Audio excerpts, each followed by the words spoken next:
And here we are. Good morning, everyone. Thanks for being here. Kind of interesting times we have. I'm just going through some of the comments, and I know everyone's excited. We're going to get rocking and rolling here. First off, in the document tab, you can see the document tab where what I do in this room. For you that don't know, you can go down. I've already clicked on the link. I will do it again, though. Today is, if I'm not mistaken, the 14th, all day long. All right, so you can either go to the Documents tab, as I just shared, and then scroll down. You can find every single day, for the most part, every single day, we put out our trading thoughts and sheets, and today's no different. Basically, what I wanted to cover, you guys, there's for the first time in 5 years, I've been increasingly bearish, and I think you can read all this stuff in here. It covers a lot of stocks. There's just, I guess, what it boils down to, there's too many stocks and sectors appear to be a little top heavy on a longer term perspective.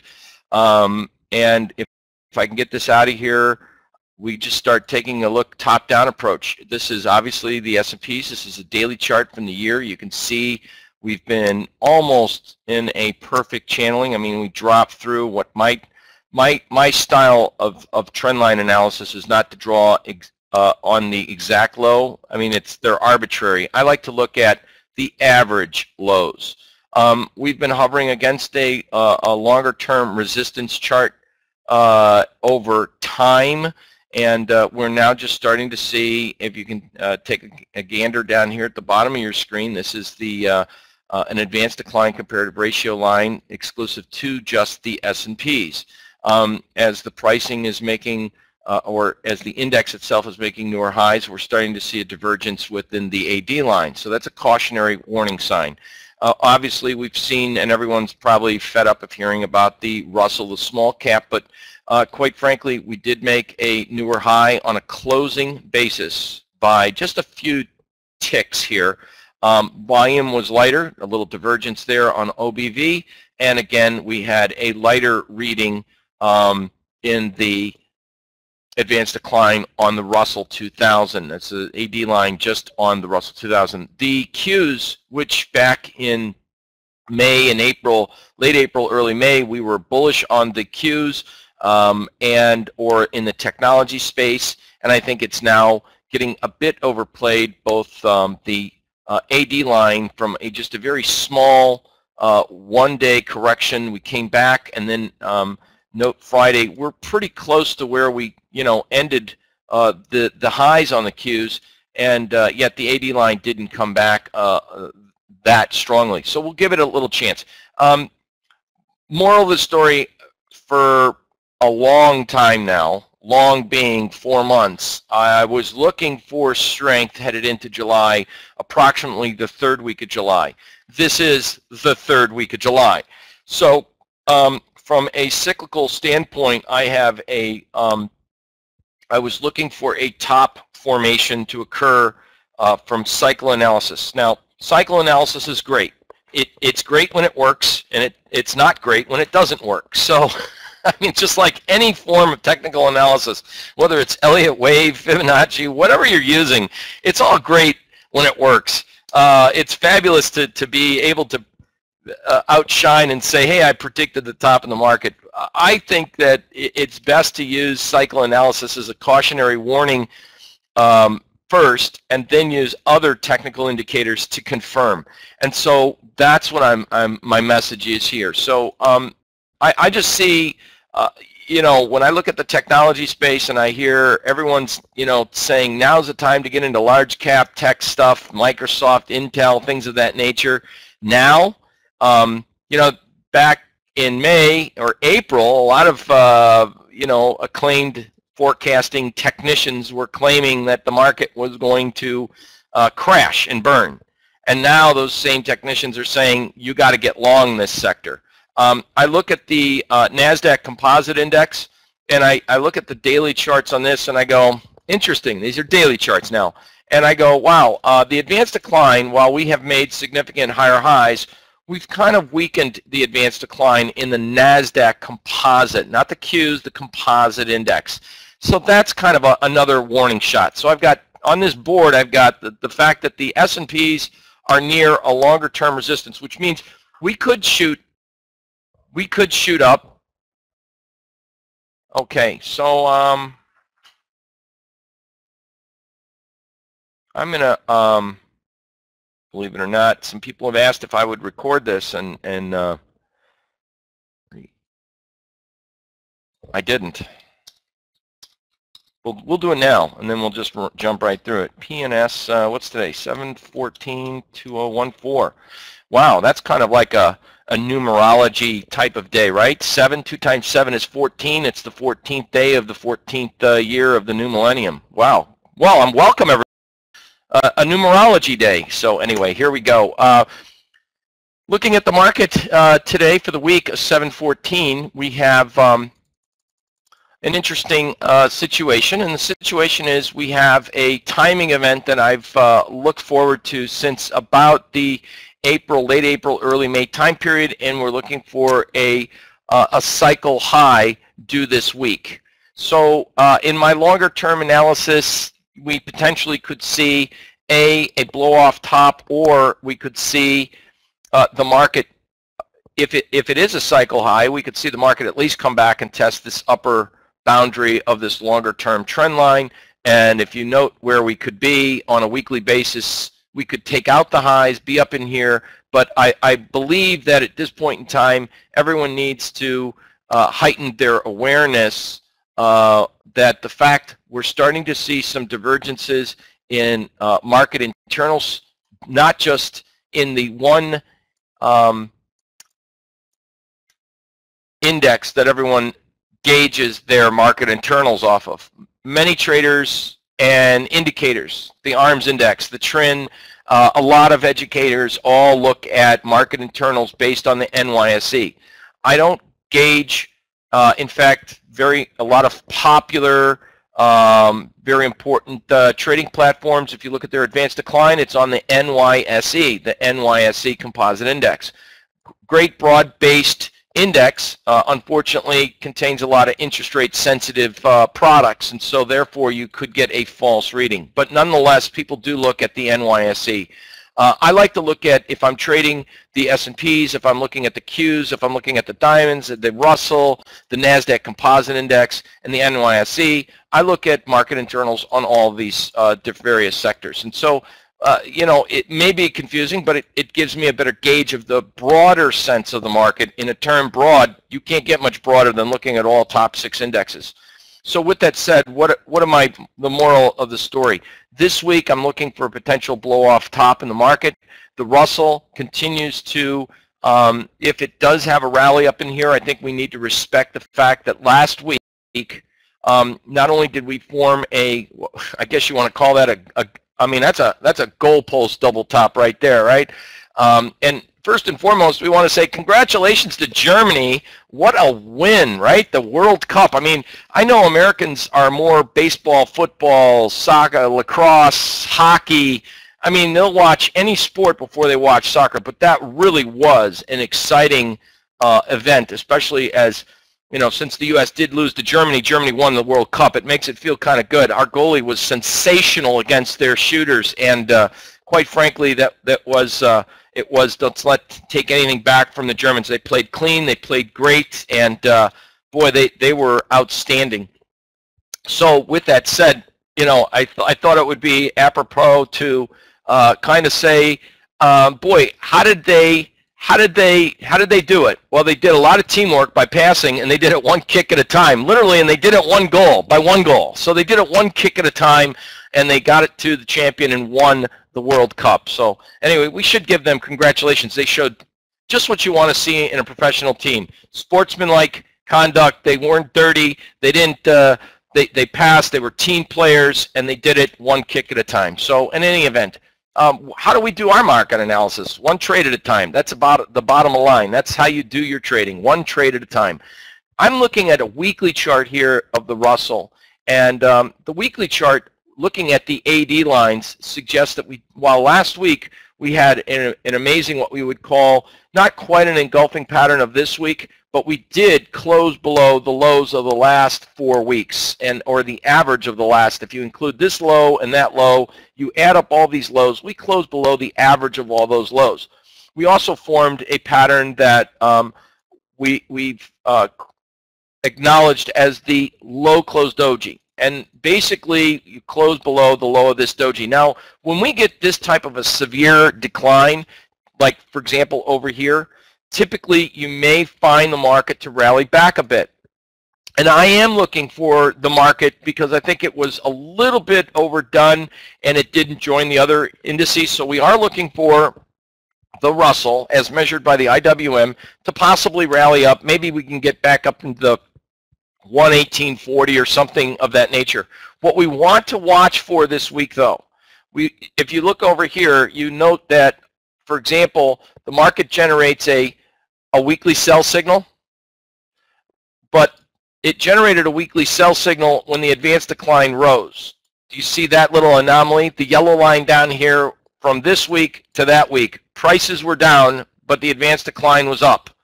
So you'd probably be wondering, yeah, what the heck's that all about? Well, that was suggesting that not all stocks were going down. They were actually accumulating positions. And then what we saw was the very next week, the market did what we call an equal yet opposite. So in other words, it was equal in color and opposite in direction. We had a red candle, meaning the market closed below the open, and the very next week we kind of opened a little higher and closed higher. It was an equal and greater, as what I classify that as. So what's the difference between watching for that situation? Well, this week we've got to be on guard that let's see if the market's going to open higher. We know that. And we got to watch by Friday if we form one of those equal and yet opposites. The fact that we have a different construction of the advanced decline in the fact that, unlike over here, this week we did do some I'd say not destruction, but we did see deterioration, for a better word. We saw deterioration in the AD lines in the Russell. So the fact is that if we get a rally here, you want to watch for a push to the upside. And I think right now it does, if any time you've ever heard me, now is a time to put out a cautionary word on any further strength to the upside in the market. When I look at specific stocks and my momentum longer term, and I mean, I think it might behoove us to look at some longer term monthly charts in this situation, and rather than daily charts, which most retail speculators and even so-called, I think a lot of people just look more at the daily, maybe the weekly. Very few look at monthly. And one of the things that you got to recognize is that when you look at the longer term chart, you can say, what's the duration of the chart? What's the trend been? How long has prices moved? So you get a kind of a better feel of not only duration, time, but also price. And then you can start to look at, well, what does the market look longer term? We had a long shadow over here, and this is CMG, by the way, and now the market's trying to push up, and then you'd say, well, what's this indicator down here? This is a momentum indicator. It's a proprietary indicator. As prices have been pushing up, the momentum indicator is showing divergence. This is Chipotle Mexican Grill. It's showing a lot of warning here that the market's losing its bullish momentum and it's running out of steam. This is McDonald's. It's in the same space. And as you can see, while we don't have a newer high, we are seeing a push lower in momentum. So over and over and over again, I can look at Ford Motor with you real quick here, just to go on a different note here.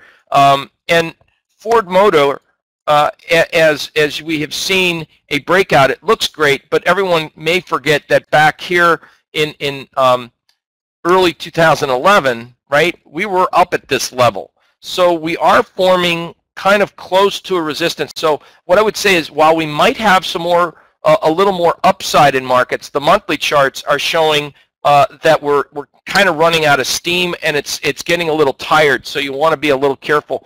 The fact is that people that are looking at some of the technology names. And this week we have a big week in the sense that we have earnings, we have all kinds of things coming out. But I find it interesting that people all of a sudden want to buy a company like Intel, Microsoft, the large cap tech names. So let's take a look at Intel real quick. You know, from a monthly perspective, yes, granted, we broke out above this high. It's been something that we've, a lot of technicians have been looking for, but we also note that, you know, maybe we could get up into the 32, 33 handle up in here.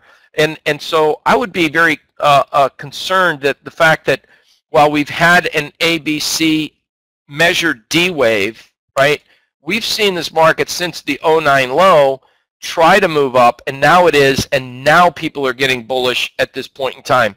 I would have to say that while you might have a 3 to 5% upside, I think you got about a 15 to 20% downside. So you guys traders have to look at the math there and say, is if I couldn't get in on a low closed doji way over here in the beginning of 2013, or look at this pennant breakout, and now people are telling me to buy Microsoft at 42, God bless them. But even the longer term momentum indicator is starting to show, and I don't, even if you don't understand what this is, don't ask what it is. It's not going to be disclosed, but just you could probably see that more or less as the market moves up, this indicator is not making higher highs. So at the very least, maybe you could throw up any other indicator on a longer term monthly chart as a hint for you guys to say, gee, is now the time to be looking at this.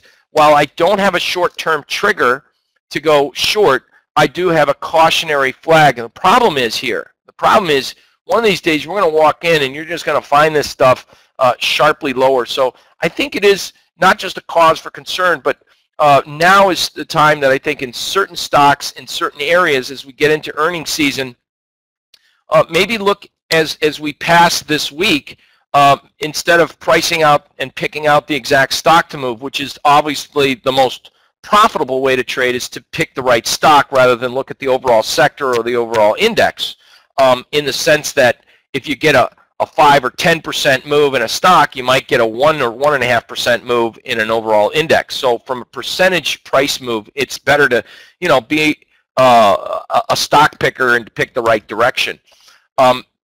Microsoft, may I add, is also coming close to a major pivot resistance target area.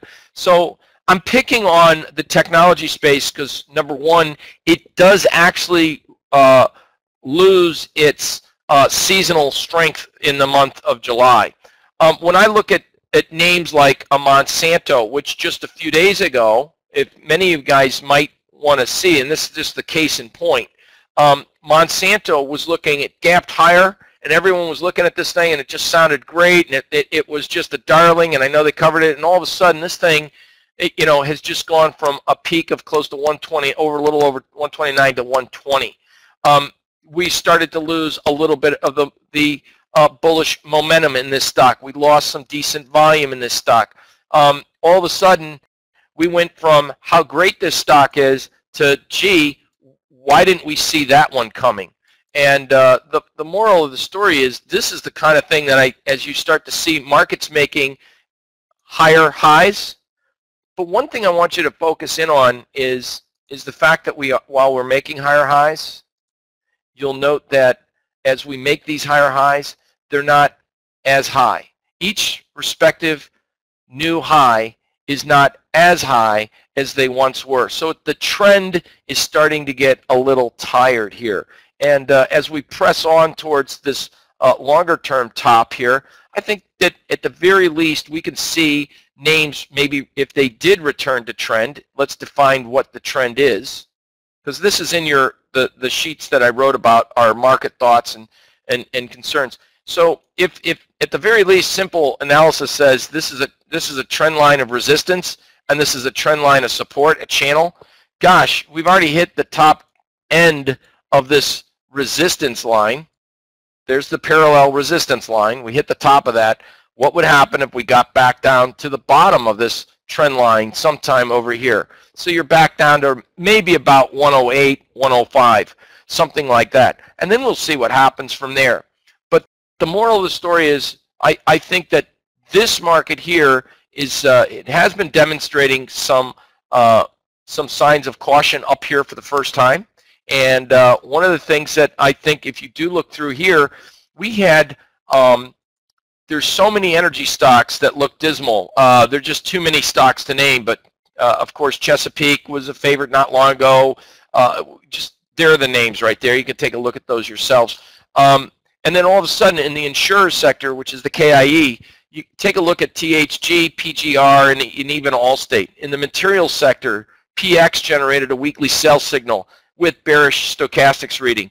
Apparel retailers, Ross, KSS, Limited Brands, which is Victoria's Secret's parent company. Then, I mean, I just go through not just a lot of stocks I'm picking on, but sectors. And overall sectors are just looking worse and worse and worse. And so I think last week, I will admit, I did turn CNBC on to just see what the 30-year bond auction was results and how the market was going to respond to that, because we're looking at the knob spread over here. We've been doing knob spreads for decades, but the long and the short of it is I noticed that they had a bunch of wealth advisors still touting that stocks are still best investment choice, and they look lofty, they would stick with, and I quote, large capitalized technology names, and they love the semi-sector and including Intel. They all seem to love Intel. Good for them. So everyone's barreling into Intel now. Wonderful. Be cautious. So I may be so bold as to point out that the semi-sector has been the strongest sector. It's only up 58% in 19 months. The sector itself, 58% in 19 months. So maybe it goes up another 2-3%, but I think we all know that nothing's ever different. Things do change. Things do change, and the one thing that is constant is human emotional fear. And I'd say at this point in time, we do have a change in the marketplace. It is different this time, and what the difference is we're reducing quantitative easing. So besides that, bonds have been up, gold has been up, and I'd say one other cautionary word out there. The CFTC commitment to traders data shows in the S&P small speculators are net long now. With commercial slightly longs, hedge funds are short. So you also have to wonder, in a growing economy, as it expands, people buy growth stocks because they're looking for expansion. And so with the weakness in the Russell, I think people are scratching their heads saying, gee, I wonder what's happening, and why isn't this conforming? And then they ignore these signs. And then what happens is you get this delayed reaction. And I'm sure you guys, if you've traded before, things didn't make sense at one point in your trading career, and then weeks later, you're like, oh, now I see. Oh, now it makes sense. Oh God, yeah, there was a delayed reaction. So I think it does warrant some caution in here, and on strength in the segments that I've just mentioned, any further strength, I think it warrants taking some as we get through earnings season, and in the next week to 10 days, which we're going to be on our financial cruise next week with a few of our students. I would definitely be looking, if you're an options strategist, on further strength in the market. I would take into account that, A, you might see any expansion in price premiums, some credit call spreads in some of these top names, especially on any further strength or upside market. One thing that I will note here, if you don't understand what a weekly LCD, that's a low closed doji. So when we take a look at some of the names here, for example, let's take a look at AVY, and you'll get to know this Avery Dennison. I mean, not the greatest company in the world, but nonetheless, a low closed doji on a weekly basis and a decline in the momentum indicator causes concern. ADT. I mean, we can go on down the list. I'm just going to show these to you. ADT, major for you TTU students, major benchmark, came right into resistance and now not only formed a PPS sell signal, but a low closed doji. I mean, weak stocks that are weak may remain weak. And on any recovery, here's John Deere in the industrial sector. One of the things that, as you can note here, as I may share with you guys real quick, we made newer highs. And if you note my little indicator over here, the momentum indicator was making lower highs, right? So it was warning. Now this is a weekly chart, so it's a little bit more, longer. It should give you the hint that it's a little more longer term duration, that you're going to probably expect further declines. And so we have. So what I'm saying is, I'm seeing not just, this may have passed, of course, the opportunity to sell near the highs, of course, but what I'm sharing with you is that I'm getting a lot of major divergence patterns on weekly basis and on monthly basis up here. Something that I haven't gotten in a long time. Many of you have seen me at various different presentations through the year. This year, for example, some of you guys are like repeat offenders, and so thank you for coming back. I know for a fact, because we record this stuff, we were probably one of the few people that were actually in the bullish camp back in April-May time period rather than bearish. And right now, the funny thing is, I see more people out there saying that the market's still intact and healthy, and I'm seeing stuff that says contrary to that. When I look at a company like even JP Morgan, JPM, and this week we have a lot of earnings out, so do take advantage of this little sheet here. But same thing. Benchmark candle comes up to resistance on a weekly basis, and then we get a low close doji. This is JP Morgan. So perhaps on a weekly basis, and of course Jamie Dimon, and no one ever wants to see CEO like that suffer through such a significant illness that he's going through. But boy, I'll tell you what, remember Wells Fargo? We had Wells Fargo with earnings out, and everyone loved Wells Fargo, and they beat. But here's kind of the results, and as the market was making newer weekly highs, the momentum indicator was stalling. So I'm just warning you, how to look at this sheet is real simple. We have all of these stocks made low close dojis. These stocks not only made low close dojis, but also made a PPS sell signal, and these are not daily triggers, these are weekly triggers. So, all right, not all is bad. Amazon, Costco, JEC, NOC, those made weekly high close dojis. These made weekly PPS buy signals, Safeway and Tyson. So people are going to be buying chicken at their grocery store maybe. Another thing I wanted to teach you about this sheet here is commodity seasonal spreads. This spread is still in effect and can still work. You buy May corn, sell D's corn, and then this spread here, buying D's wheat, selling D's corn, from the 25th, that spread is up about 2 cents. It is still in effect, but we're running out of steam on that one right there, or timing, which ends, by the way, next week when we won't be around. Your reports and events this week, we've got a bunch of stuff. We got option expiration for the monthly options this Friday. We have Janet Yellen speaking both today, Tuesday and Wednesday. So your reports and events are all lined up here. And then earnings. Obviously double check your earnings, but you can see we have JP Morgan out tomorrow. Today we've had already Citi, and then double check these, Rambus, Whirlpool, Schwab, Hertz, etc., etc. Hertz or Heinz, I forget, HTZ, MB Financial, and of course, this week, Abbott Labs, Bank America, PNC. So you got big banks, regional banks, St. Jude's, USB, Yum Brands. eBay comes out Wednesday. eBay, and there's our opening bell. And eBay's coming out this week. And so one of the things that it's interesting that we had Amazon and eBay both up, and eBay was one trade that we picked out in the trading room a couple weeks ago, based on a weekly high close doji. And to me, I think there's possibly some more upside. The negative momentum is still there on a monthly basis. The month is still young, and so I think that we've got possibly a potential run in eBay on a daily chart just to come back up and kind of fill this gap in here around the upper 52s. Volume for eBay in the last week, as we saw a nice little push to the upside, was not all that great, I'm here to tell you. So the rally was not one that I would sink my teeth into.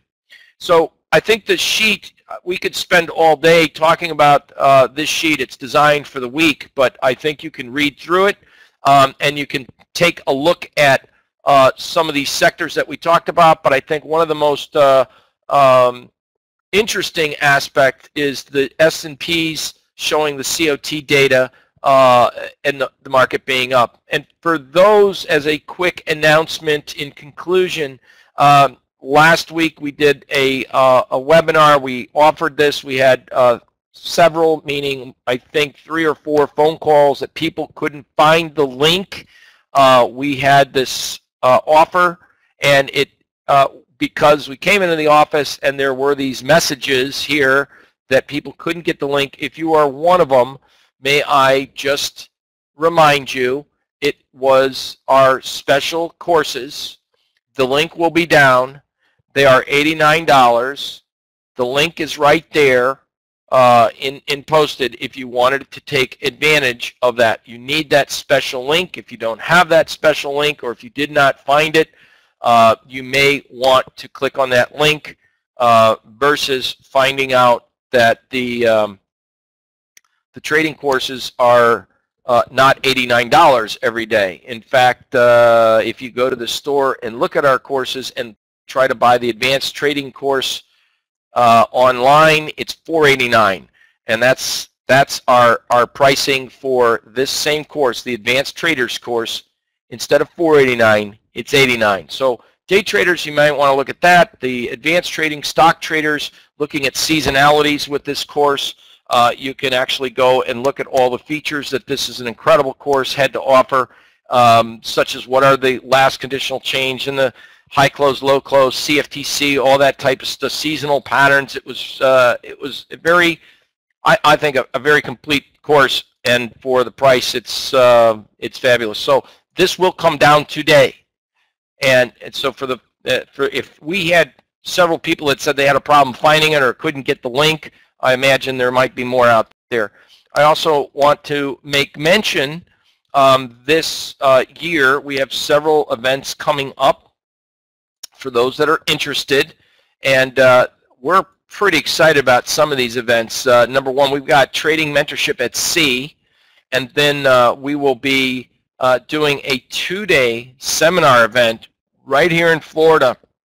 And this is going to be exciting. So if you're looking to come to have a little R&R, learn some great information here, you have one of our neighbors here, Jeffrey Scott. We're going to have Sonia down here, my wife, everything. You can find out all this information right here and what we're going to be covering. It's going to be really, it's going to be a fabulous event. So we look forward, if you're interested in coming down to Florida, probably the best, most pristine place in all of South Florida, and I know all Floridians say their neighborhoods look great, but boy, up here in Singer Island, North Palm Beach, it is just spectacular, growing by leaps and bounds, and it's actually looking to be an incredible area. So needless to say, I hope you understand, I am starting to look at more bearish option strategies.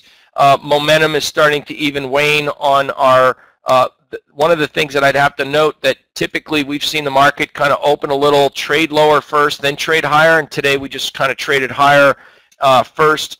The momentum, even on the 15-minute, we're starting to lose this momentum bullish bias. I would look for breaks, as I've done with TradeStation. I will give you guys this insight right now. First off, from a day trade perspective, on the S&Ps. First off, with the S&Ps, we have a very strong upside 60-minute bias. However, we're starting to lose a little bit of that bullish momentum. So I would wait for, obviously, we need to see some type of trigger to the downside. Just because we're losing momentum, what it warns us is that while the market's making higher highs, the indicator's making lower highs, so we want to be on guard for a trigger, a sell signal. So with that said, that's up in here, it's sharing to us that we are losing this little upside bullishness. Aggressive traders would look at it maybe a 2-minute or a 5-minute is my preference. But boy, on all time frames, I am showing here that we are losing as prices have stretched up, making new highs. We are losing bullish momentum. Now we just got to wait for a trigger if you're looking for a day trade. All right. So overall, we've covered quite a bit of information here. I think looking at the overall market, this is the week, once again in summary, this is the week that we're looking for a cycle top in the market. I find it as we've moved a little bit higher and opened higher in the Russell. The key is we might be able to get, maybe press this. This is a weekly chart. We could get the market sometime this week up here. We certainly have a lot of events that could get us there. What events are there? Janet Yellen speaking, that's for one. We got the Beige Book out on Wednesday afternoon after she's done speaking. Philadelphia Fed survey is always something that's of interest here. And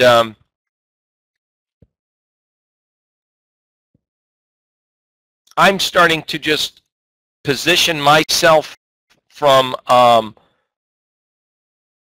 long to a nimble short position. So one of my techniques that we did several weeks ago, many of you guys were here for that, when we look for a initial position in the marketplace, I do a strategy. Instead of getting all in, I kind of spread it out over time. You enter some positions on like a Monday, you enter some on a Friday, and then you capture like the average price of the range of the week. And that now what I'm looking at is I'm going to be scanning for trades in certain stocks today and tomorrow and this week that I feel are maybe a little overvalued, and we've got to also be, which makes it a little bit tricky in this time frame, because now we got to cross check for earnings. But this, I think, is a great optionable time period for us, especially as we have some stocks in a low implied volatility market compared to their 52-week time period. And so we're just going to be scanning for confirmation on a lot of these names that I've given out. Chipotle Mexican Grill is certainly one that's been on the list. By the way, it's not a great, as many of you already know, it's not a great product for trading options. Directionally, yes. For spreads, no. It's kind of what's the word I'm looking for? Kind of thin, I guess is the way to say it.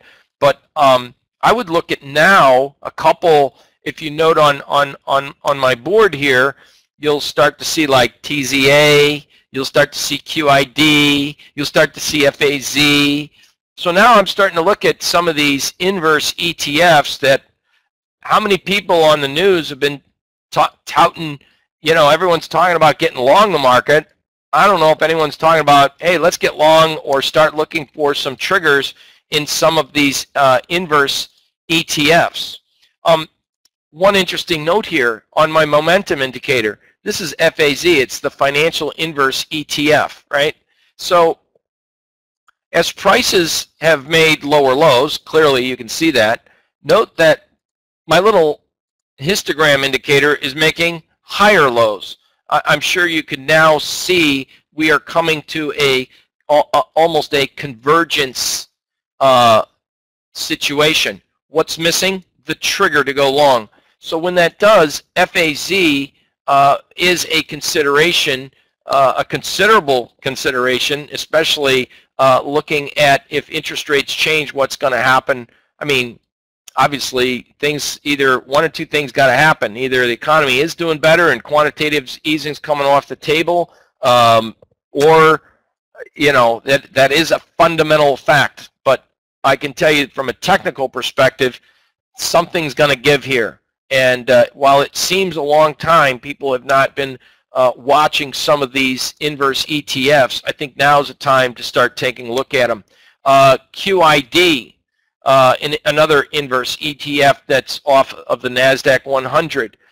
Interestingly enough, while prices there have made newer lows, but not substantial newer lows, and all we are waiting for is a trigger, but currently you can clearly see that we are starting from a longer term perspective, developing even on a shorter term perspective. We've made lower lows over the last 6 weeks, and over the last 6 weeks we're making higher lows in this momentum indicator.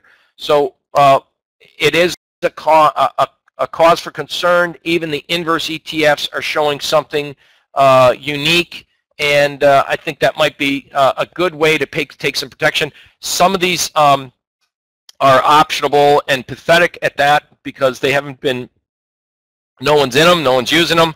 But this is the XBD, the broker dealer.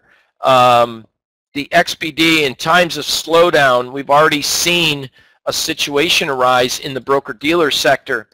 If you ever heard the phrase "selling may go away," right?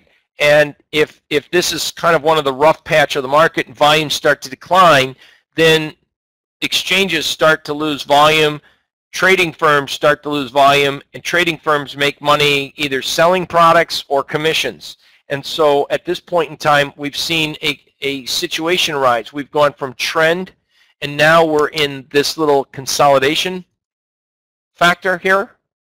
And when I look at this, I go, wow, is this the time of the year that maybe possibly we could see this market go from trend, and this is an extension getting ready for a breakout? Possibly. I mean, you know, it is possible. That is a pattern. It's, you know, people look at wedge formations just for that reason. So if it does break out, yeah, it's arguable that A, B, C, then the extension of that measurement move is going to be somewhere close to, on the XBD, 250. You know, it was there back in 07. Sure, it could get there. But could it get there this time of year after it's already had this rally without any more sideways or possibly a retest of the lows one more time? And I think that the momentum indicator, at the very least, is kind of giving a flash warning that the market's kind of tired, even in this sector. So again, I'm just looking at, and someone would say, well, you're looking at too much stuff. And to me, I don't think I am. I think what I'm looking at is a lot of confirming indicators, and now I'm just saying, well, I don't have the resources to trade everything. I'm not managing a fund. I've got to pick the best trade out for my equity. And so with that said, I think perhaps looking at the weakest link of the chain is, of course, the Russell, the small caps. And if by, say, Thursday we get through the Fed FOMC, the meetings with Janet Yellen, we get through the beige book, et cetera, closer to the end of the week, if we're up here and we don't see an arguably appreciated advanced decline, I'm more in the camp of, yeah, I think it's time to, as they say, sell high maybe. And so if we do get one more peak rally up in here, I think it behooves us to take either some credit trades in on premium on any further strength to the upside in the S&Ps for either A, September, not August. I don't know if August will get you through a lot of the earnings season, but for directional trades, I'd be looking for some puts, as I talked about, or some credit call spreads in specific markets. I would look at that, or start pricing out, as I said in this here. Start pricing some put options using September or even October expiration, because some instruments don't list September, so they have August and October. And if those are your choices, you go with October expiration in some of the stocks in these sectors entering period of weakness. So hopefully that did give you some decent information. And of course, you can follow what these low close doji, these stocks within these sectors are all looking like. With that said, that concludes our planning and scanning for Monday, July 14th, and should get you through as next week we will be on our seminar at Seas Cruise. The seminar that I'm referring to down here in Florida can be found on the website, and once again, I will share that with you guys. If you go to personsplanet.com, tab says seminar right there, and it's a 2-day seminar event in Florida, and there is the information, and You can find everything you want right here. It's at the Marriott Singer Island Beach and Resort. Sunday, October 12th. Monday, October 13th. And we include breakfast. We feed you. It's just a very nice, an incredible event. So we look forward to seeing anyone that's interested. See the date.